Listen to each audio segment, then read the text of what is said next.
하나님 말씀 함께 보겠습니다. 마가복음 5장 25절에서 34절 말씀 함께 보시겠습니다. 신약성경 마가복음 5장입니다. 25절부터 34절까지 한 절씩 교독하도록 하겠습니다. 12회를 혈루증으로 알아온 한 여자가 있어 많은 의사에게 많은 괴로움을 받았고 가진 것도 다 허비하였을 때 아무 교염이 없고 도리어 더 중하였던 차에 예수의 소문을 듣고 무리 가운데 끼어 뒤로 와서 그의 옷에 손을 대니 이는 내가 그의 옷에만 손을 대어도 오늘 받으리라 생각함이니라. 이에 그의 혈루 근원이 곧 마름에 병이 나은 줄을 몸에 깨달으니라.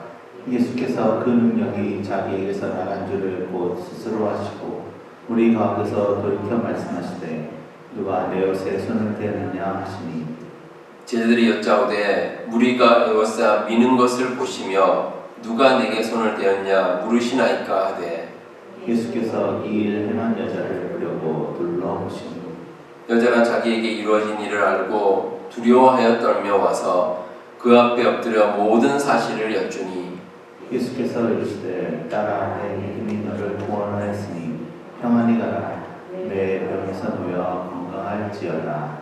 아멘. 예, 우리 여러분들은 삶이 평안하십니까? 예, 평안하시기를 바랍니다. 우리가 살아가는 삶이 늘 평안하다면 그 삶은 정말 축복받은 삶입니다. 근데 우리가 살다 보면 우리의 삶이 평안하지 못하게 느껴지는 일들이 참 많이 있습니다. 삶의 평안을 가로막는 여러 굴레들입니다. 그 중에는 해결하기 힘든 문제도 포함되어 있습니다. 이제 그런 문제들의 경우는 사실 이제 대체로 오래된 문제들입니다. 또 우리의 삶을 계속해서 힘들게 하고 괴롭히는 그런 문제들이 있습니다. 그래서 그런 문제들의 해결을 위해서 우리가 하나님께 기도하기도 하고 또 그런 기도의 제목이 되기도 합니다. 그런데 이렇게 우리로 하여금 평안에 이르지 못하게 하는 그런 문제들, 그런 문제들은 두 가지의 이유로 우리를 힘들게 합니다. 하나는 그 문제와 관련된 것들을 우리가 포기하지 못할 때가 있습니다. 참 포기하기 어려운 그런 문제들이 있습니다. 우리의 삶에서 뭔가 이루고 싶은 일이 있는데 근데 잘 되지 않습니다. 그럼에도 포기하기가 참 어렵습니다. 지금은 없어졌지만 과거 한국에는 그 사법고시라는 게 있었습니다. 그래서 한국에서 이제 그 법관, 예를 들어서 판사라든지 검사라든지 변호사가 되려면 그 사법고시를 통과해야 합격을 해야 될 수가 있습니다. 근데 제 고등학교 그 아주 친한 친구 가운데 아주 똑똑한 친구가 있었습니다. 이 친구는 사법고시를 한 번에 다 붙었습니다. 1차, 2차에서 한 번에 다 붙은 그런 친구인데 아주 똑똑한 친구입니다. 그런데 그 반대의 경우도 있습니다. 제 그 신학교 동기 목사님 가운데 이분은 저보다 나이가 좀 많으신 분인데 사법고시 준비를 무려 10년을 했습니다. 10년 동안 열심히 시험을 계속 공부하고 준비를 했는데 결국은 합격을 못했습니다. 그 이제 저와 이제 신학교에서 만났는데 과거 얘기들 이런저런 얘기들을 하시더라고요. 10년이라면 상당히 긴 시간인데 그럼에도 포기할 수 없으니 결국 고생하면서 계속 열심히 해왔던 겁니다. 그런데 이루지를 못했습니다. 또 한 가지 우리를 평안에 이르게 하지 못하는 그 문제들이 가진 그 이유와 특징은 그 문제들이 우리가 피할 수 없는 문제라서 그렇습니다. 그런 문제가 있습니다. 제가 좀 전에 말씀드린 사법고시 같은 경우는 내가 안 보겠다. 그러면 끝입니다. 그러면 쉽게 해결됩니다. 그런데 어떤 문제 같은 경우는 내가 피할 수 없는 문제가 있습니다. 우리 주변의 누군가와의 관계라든지 아니면 만성질환이라든지 이런 것들은 내가 좀 사라졌으면 좋겠다, 피했으면 좋겠다고 생각하는데 그게 잘 되질 않습니다. 그런 문제들이 있습니다. 오늘 함께 보신 말씀에는 혈루증을 앓는 여인에 대해서 기록이 되어 있습니다. 이 혈루증을 앓는 여인이 참 오랜 세월 고통을 받았습니다. 그리고 고통을 받는 가운데 참 마음에 평안이 없었습니다. 참 힘든 삶을 살았습니다. 혈루증이라는 것은 만성적인 하혈을 하는 질환인데 이 불규칙적으로 피가 흐르기 때문에 혈루증 앓은 여인으로서는 육체적인 고통이 참 큽니다. 근데 이 혈루증은 사회적으로도 고통을 받는 질환입니다. 레위기 15장 25절에 보시면 이 혈루증에 대해서 부정한 질환이다 이렇게 얘기를 하고 있습니다. 그렇기 때문에 이 여인과 접촉하는 것, 예를 들어서 이 여인이 만지는 것이나 앉은 자리나 뭐 누운 침상이나 이 모든 것이 부정합니다. 그렇기 때문에 사회생활을 제대로 할 수가 없습니다. 다른 사람에게 폐를 끼치는 일이 될 뿐더러 다른 사람이 이 여인과 가까이 하려고 하지를 않습니다. 참 사회생활이 어렵습니다. 근데 정말 심각한 것은 이런 혈루증이 12년 동안이나 지속이 되었다는 사실입니다. 성경 말씀 가운데 12년이라고 구체적으로 기록한 것은 의미가 있습니다. 왜냐하면 이 유대인들에게 이 12라는 숫자는 완전 숫자이기 때문입니다. 물론 뭐 정말 구체적으로 12년 동안 딱 12년 동안 병을 앓았다는 뜻도 있지만 그만큼 치료가 힘든 뭐 불치병이나 난치병 뭐 이렇게 해석할 수가 있습니다. 예를 들어서 이 사도 바울이 자기 몸에 만성적인 병이 있었습니다. 사도 바울이 표현하기를 육체의 가시다 이렇게 표현을 했는데 그 육체의 가시로 인해서 사도 바울이 참 많이 어려웠던 것 같습니다. 그래서 하나님께 기도를 했습니다. 고린도후서 12장 8절에 보시면 바울이 어떻게 기도하냐면 이것이 내게서 떠나가게 하기 위하여 내가 3번 죽게 간구하였더니 이렇게 나옵니다. 자, 바울이 자기에게 이제 중한 병이 있습니다. 그 병이 사라지도록 하기 위해서 정말 3번만 기도했겠습니까? 아마 그렇지 않았을 겁니다. 정말 힘든 병이라면 3번이 아니라 한 300번쯤은 기도를 했을 겁니다. 근데 바울이 말하기를 내가 3번 기도하였더니 이게 의미가 있습니다. 3번이란 3이라는 숫자는 유대인들에게 이건 역시 완전수이기 때문입니다. 그러니까 바울이 자기 할 만큼 기도했다는 겁니다. 자기 할 만큼 열심히 기도하고 또 그 기도의 내용도 참 간절했다. 상징적으로 내가 3번 기도했다. 이렇게 이제 표현을 한 겁니다. 오늘 말씀에 나오는 혈루증 앓는 여인도 마찬가지입니다. 참 오랜 세월 동안 고생을 했습니다. 그러면서 그 병의 치유를 위해서 노력도 참 많이 했습니다. 26절에 보시면 많은 의사에게 많은 괴로움을 받았고 가진 것도 다 허비하였을 때 아무 효험도 없고 도리어 더 중하였던 자에 이런 구절이 나옵니다. 이 구절이 참 짧은 구절이지만 지금까지 여인이 겪었던 그 어려움이 함축되어 있습니다. 이 여인이 이제 자기가 병이 있으니 뭐 당연히 의사에게 갔겠죠. 여러 의사에게 갔습니다. 그런데 그 용하다는 의사에게 다 갔는데 그 의사들에게 오히려 괴로움을 받았다. 이렇게 표현되어 있습니다. 괴로움을 받았다. 자, 괴로움이 뭐겠습니까? 아마 여러 의사들 가운데는 어떤 의사들은 아마 그 여인을 속이고 뭐 거짓으로 우리가 속된 말로 돌팔이라고 그러죠. 그런 의사로 하여금 치료를 받는 뭐 그런 경우도 있었을 겁니다. 그리고 또 혹시라도 의사가 뭐 자기는 맞다고 생각하는데 잘못된 약을 처방해서 아마 여인이 그 약으로 인해서 또 힘든 일을 겪는 막 이런 경우도 있었을 겁니다. 그러니까 여인은 나름대로 치료하려고 참 애를 썼는데 육체적으로나 정신적으로 오히려 더 괴로움을 당하는 그런 일이 생겼습니다. 그리고 병을 치료하는 과정에서 이 여인이 가진 것도 다 허비해버렸습니다. 아마 여인이 어느 정도 많은 재산을 가지고 있었던 것 같습니다. 왜냐하면 이 고대 사회에서 이런 여러 의사를 만난 것은 쉽지가 않습니다. 오늘날과 같이 뭐 의료보험이 있는 것도 아니고 여러 의사를 만나다 다닌다는 것은 그래도 이 여인이 재산이 좀 있었던 것 같습니다. 그런데 그 재산을 다 허비해버렸습니다. 다 허비했습니다.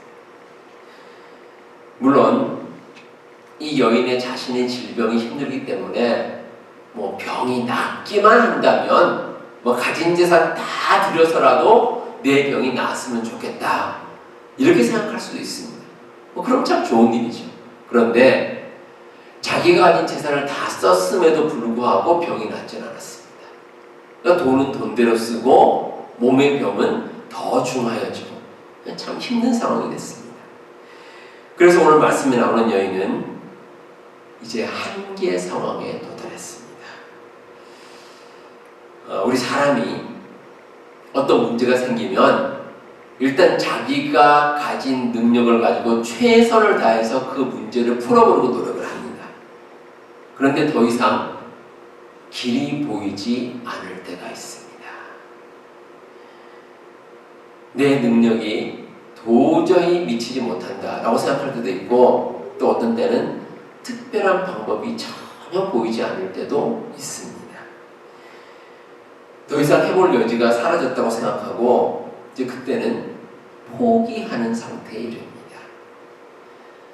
제가 언젠가 그 뉴스에서 이런 기사를 읽었습니다. 한국에서 참 생활고에 시달리는 어느 가족이 있었습니다. 이 가족이 너무 힘든 나머지 이제 남은 재산도 거의 보면 빚만 가득했습니다. 그래서 이제 남은 재산이 조금 있었는데 그 적은 돈을 가지고 마지막으로 복권을 구입을 했습니다.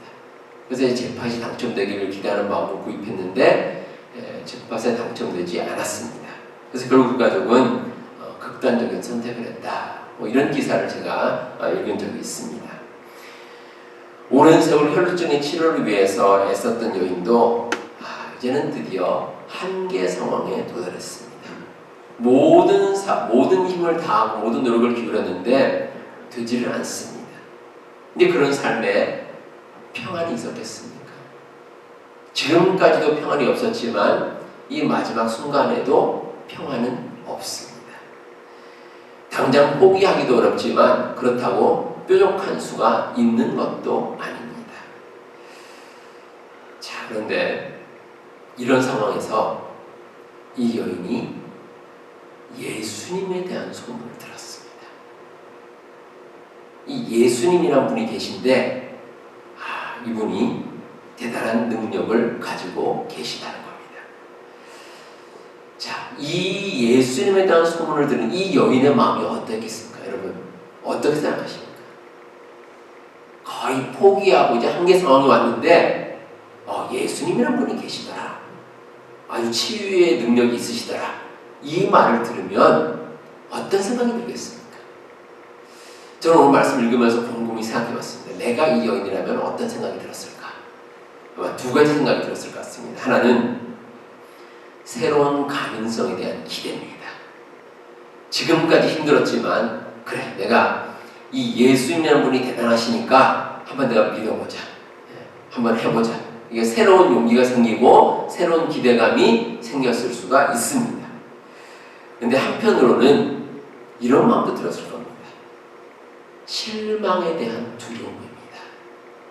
이 여인이 지금까지 많은 의사들을 만났습니다. 뭐 어디 의사만 만났겠습니까? 아마 치유의 능력이 있다고 하는 뭐 그런 사람도 여러 사람을 만났을 겁니다. 근데 어떻습니까? 그 여인을 치료해주는 사람이 한 사람도 없었습니다.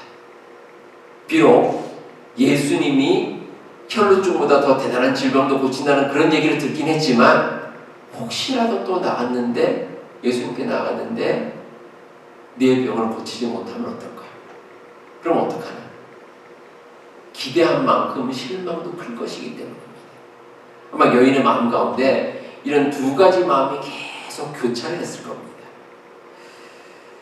이런 마음이 교차하는 가운데 여전히 이 여인의 마음 가운데는 평안이 없습니다.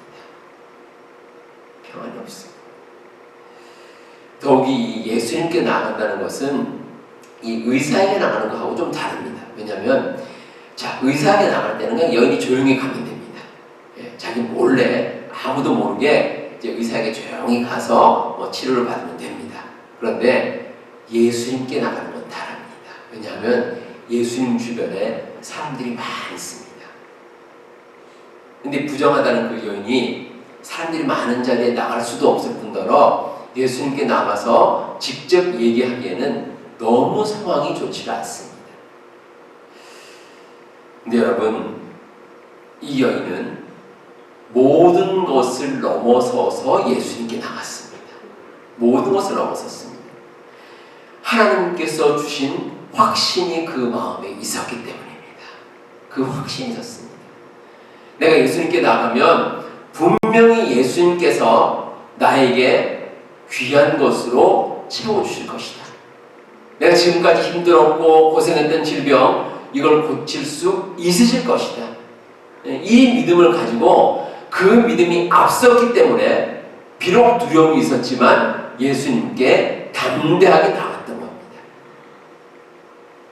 예수님께 그 마음을 가지고 나갔습니다.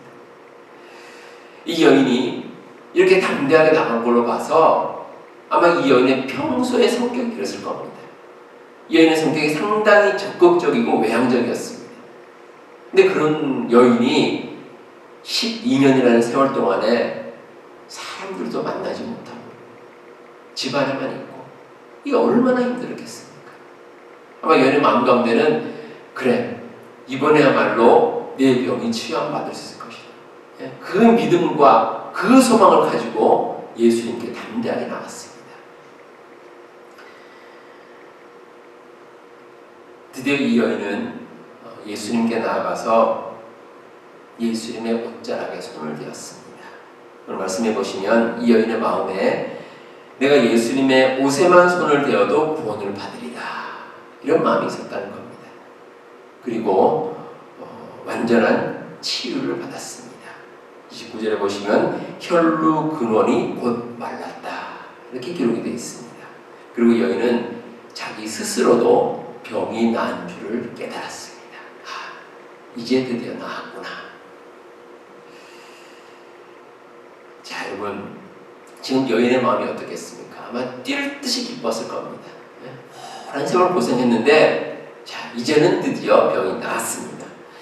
아마 일반인이었다면 아마 사람들을 붙들고 자기 병이 나았다고 이제 동네방네 소문을 내면서 얘기를 했을 겁니다. 그런데 이 여인은 가만히 있었습니다. 왜냐하면 많은 사람들이 자기가 부정한 여인이다, 이걸 이제 알고 있었기 때문에 사람들에게 차마 병이 나았지만 이야기를 하지를 못했습니다. 게다가 이 여인이 예수님 옷에 손을 댔습니다. 그럼 어떻습니까? 자기가 부정한 몸이기 때문에 예수님도 부정한 것을 이제 입히게 됐습니다. 그러니까 이제 그 두려움도 있었죠. 그래서 아무도 모르게 피하려고 했습니다. 근데 여인이 피하려고 했던 그 이유가 또 예수님과 제자 사이의 대화를 보면 알 수가 있습니다. 이 예수님께서 제자들에게 내 몸에 옷에 누가 손을 대었느냐, 이렇게 얘기를 하니까 제자들이, 아니 예수님, 사람들이 이렇게 많은데 도대체 누가 예수님 몸에 손을 댄지 어떻게 알겠습니까? 그러니까 대화가 막 오갑니다. 그런데 그런 대화가 오가는 가운데도 여인이 가만히 있었습니다. 아무런 일도 없었던 것처럼. 그러니까 누구에게든지 얘기를 하기가 싫었다는 거죠. 알리기 싫었습니다. 근데 이제는 더 이상 피할 길이 없습니다. 왜냐하면 예수님께서 벌써 자기 몸에서 능력이 나온 걸 아신다. 그런 걸로 봐서 예수님께 더 이상 속일 수가 없겠구나, 이런 마음을 가지고 자기의 존재와 치유 사실을 알리기로 작정을 했습니다. 자, 이런 상황에서 이 여인이 다시 한번 혼란에 빠졌습니다.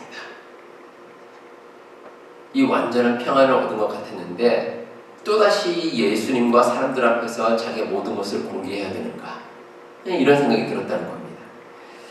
자, 근데 여러분, 예수님께서 왜 굳이 여인에게 그 존재를 드러내고 또 치유를 드러내려고 하셨겠습니까? 예수님의 능력을 자랑하는 것 물론 아닙니다. 치유를 받은 여인에게 감사의 인사를 받으려는 것은 더더욱 아닙니다.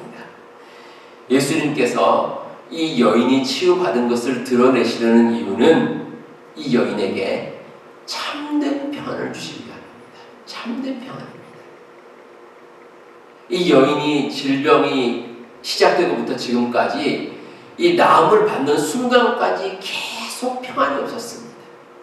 지금까지 평안이 있은 적이 없습니다. 의사에게 치유를 받는 순간에도 힘들었고 사람들을 만나지도 못하고 살아가는 일도 힘들었습니다. 그리고 예수님께 나아가는 가운데서도 평안이 없었고 치유함을 받은 다음에조차도 이 여인 마음 가운데는 평안이 없었습니다. 근데 예수님께서 이 여인에게 드디어 참된 평안을 주려고 하신 겁니다. 예수님께서는 여러 사람들 앞에서 이 여인의 존재에 대해서 공개를 하셨습니다. 그래서 이제 여인이 앓던 질병도 많은 사람이 알게 되었고 그 질병이 치유되는 것도 많은 사람이 알게 되었습니다. 이제는 더 이상 숨길 것이 없습니다. 근데 예수님께서는 이 여인의 육체적인 고통은 물론 정신적인 어려움과 두려움에서도 완전히 해방시켜 주셨습니다. 그리고 예수님께서 여인에게 마지막으로 하신 말씀이 있습니다. 딸아, 내 믿음이 너를 구원하였으니 평안히 가라. 내 병에서 놓여 건강할지어다. 예수님께서 참된 평안을 주셨습니다. 그 평안은 두 가지입니다. 하나는 현실적인 평안입니다. 지금까지 여인이 억눌려 살았습니다. 답답하게 꼬여있는 삶이었습니다. 그럼에도 해결의 방법이 보이질 않았습니다. 날마다 하루하루가 힘든 나날이었습니다. 숨을 쉬고 살기는 했지만 몸은 힘들고 마음은 괴롭습니다. 사람들을 편하게 만날 수 없으니 자기의 힘든 것을 위로받고 또 자기의 고통을 나눌 수도 없습니다. 하지만 이제는 자기의 병에 놓여서 평안함을 얻었습니다. 현실에서 느끼는 평안이 있습니다. 힘들고 괴로운 문제가 다 해결이 됐습니다. 속담에 나오듯이 10년 묵은 체증이 다 내려가는 그런 평안함을 누릴 수가 있었다는 겁니다. 그리고 또 하나는 영적인 평안입니다. 믿음을 통해 구원에 이르게 되었습니다. 예수님께서도 내 믿음이 너를 구원하였다 이렇게 말씀하십니다. 이 구원이라는 것은 단순한 육체적인 치유가 아닙니다. 온전한 구원입니다. 이 여인이 영원한 생명을 얻게 된 것입니다. 이 여인은 예수님과 만남으로 인해서 육신적인 질병은 물론이고 미처 생각하지 못했던 영원한 생명을 얻는 평안에까지 이르게 되었습니다. 놀라운 평안입니다. 이 여인은 물론이고 우리의 삶도 마찬가지입니다. 우리가 살아가는 가운데 어떤 한 가지 문제가 해결되었다고 우리 마음 가운데 완전한 평안이 오는 것은 아닙니다. 삶이 마냥 편한 길로 가는 것이 아닙니다. 혈루증을 치유받은 이 여인도 나중에 살아가면서 또 다른 문제에 접할 수도 있습니다. 하지만 예수님께서 주신 이 참되고 영원한 평안은 사라지지 않습니다. 세상이 주는 평안이 아닙니다. 놀라운 평안입니다. 하늘나라에 갈 때까지 누릴 수 있는 정말 온전한 평안입니다. 요한복음 14장 27절에서 예수님께서 이렇게 말씀하십니다. 평안을 너에게 끼치노니 곧 나의 평안을 너에게 주노라. 내가 너에게 주는 것은 세상이 주는 것과 같지 아니하니라. 너희는 마음에 근심하지도 말고 두려워하지도 말라. 우리 여러분, 이 시간 우리 함께 한번 찬양 함께 하도록 하겠습니다. 평안을 너에게 주노라. 우리 다 같이 한번 찬양하도록 하겠습니다.